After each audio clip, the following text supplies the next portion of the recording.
Right. গত ২১শে মে নেত্রকোনা উপজেলা পরিষদ নির্বাচন আমরা শেষ করেছি। আমরা সেই নির্বাচনে জনগণের মনোনীত প্রার্থী নেত্রকোনার মাটি ও মানুষের প্রিয় নেতা জননেতা অধ্যাপক তোফায়েল আহমেদের সমর্থনে আমরা একটি নীরব ভোট বিপ্লব আমরা ঘটিয়েছি। বাইশালীর মানুষ স্বতঃস্ফূর্তভাবে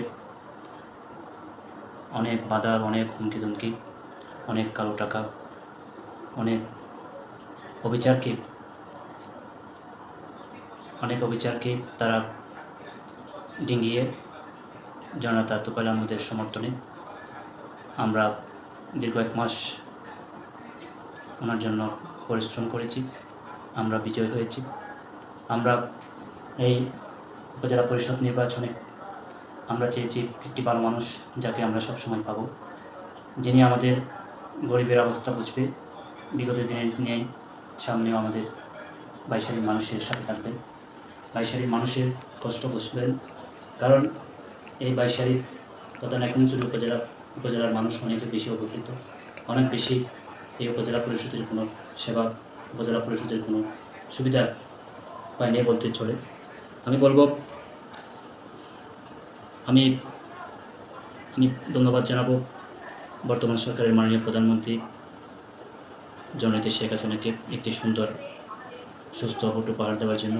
পাশাপাশি বান্দরবানের অবৈষম্যবাদী নেতা আমাদের সাবেক মন্ত্রী পার্বত্য চট্টগ্রাম বিষয়ক মন্ত্রণালয়ের স্থায়ী কমিটির মাননীয় সভাপতি জনাব বীর বাহাদুর সিং মহোদয়কে, যিনি নিরপেক্ষভাবে প্রশাসনকে সরাসরি নির্দেশনা দিয়েছিলেন, যিনি সুস্থ সুন্দর ভোটের মাধ্যমে নির্বাচিত হবেন, তাকেই আমরা গ্রহণ করব। আমি ওনাকে ধন্যবাদ জানাচ্ছি। আমি বাইশালীবাসীর উদ্দেশ্যে বলব, আপনারা জানেন আমি দীর্ঘদিন রাজনীতি করি, দীর্ঘ ১৭ বছর অতিবাহিত করেছি। আপনাদের সাথে ছিলাম, আপনাদের পাশে ছিলাম, আপনাদের সামনেও ভবিষ্যতেও আপনাদের সাথে থাকবো।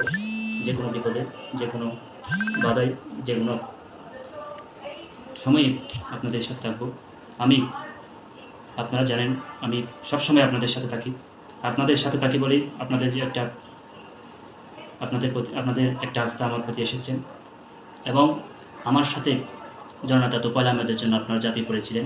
বাইশালীর মানুষ যে কালো টাকাকে কোনো তোয়াক্কা করে না, বাইশালীর মানুষ কোনো হুমকি তুমকিকে ভালোবাসে না, হুমকি তুমকিকে তারা প্রত্যাখ্যান করে, সেটা আপনারা প্রমাণ করেছেন।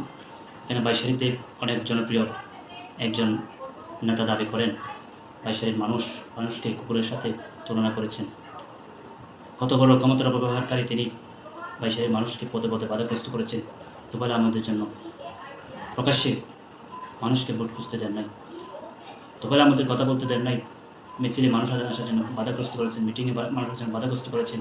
কিন্তু আপনারা আমার উপর আস্থা ভরসা রেখে আপনারা অনেকে প্রকাশ্যে তোফায়েল চেয়ারম্যানের জন্য মাঠে নেমেছিলেন।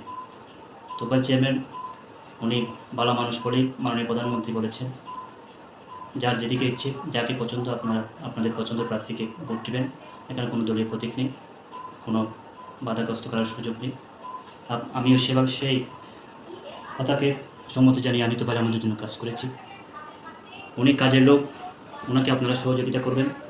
উনি নির্বাচিত হয়েছে, এখন তোফায়েল চেয়ারম্যান, উনি নেত্রকোনা উপজেলার প্রত্যেকটা মানুষের চেয়ারম্যান, উনি প্রত্যেকটা মানুষের জন্য সেবা করবেন। আর আমি বলবো, বাইশালীর মানুষ একটি শান্তিপ্রিয় মানুষ। বাইশালীর মানুষ যেদিকে ঐক্যবদ্ধ হয় সেদিকেই বিজয় ছিনিয়ে এনে অনেক বাধা, অনেক কিছু এখানে কৌশল করেছিল, কিন্তু বাইশালীর মানুষ আমার সাথে থেকে জননেতা তোফায়েল আহমেদকে নির্বাচিত করেছে। যারা সেই দিন নির্বাচনের আগে অনেক হুমকি দিয়েছিল, অনেক ধমকি দিয়েছিল, তাদেরকে জবাব দিয়েছেন বাইশালীর মানুষ। বাইশালীর মানুষ কোনো হুমকি ধমকিকে হত্যা করে না। আমি বলবো, আমি আপনাদের সাথে আছি। ভবিষ্যতে যেই এই হুমকি ধমকি দিবে, যেই যত বড় নেতা হোক না কেন, তাকে ছাড় দেওয়া হবে না, তাকে আমি ১ ইঞ্চিও ছাড় দেবো না। সাধারণ মানুষকে যদি কোনো হুমকি ধমকি দেয়, আমি বলতে চাই আমি আপনাদের পাশে থাকবো। কোনো হুমকি ধমকি আপনার অস্ত্র দেবেন না, কোনো হুমকি ধমকি আপনারা মোটেও অস্ত্র দেবেন না। আমি গতকাল বিজয়ের আমাদের মাননীয় নবনির্বাচিত চেয়ারম্যান জনাব অধ্যাপক তোফায়েল আহমদ সাহেব বাইশারীতে প্রথম বিজয়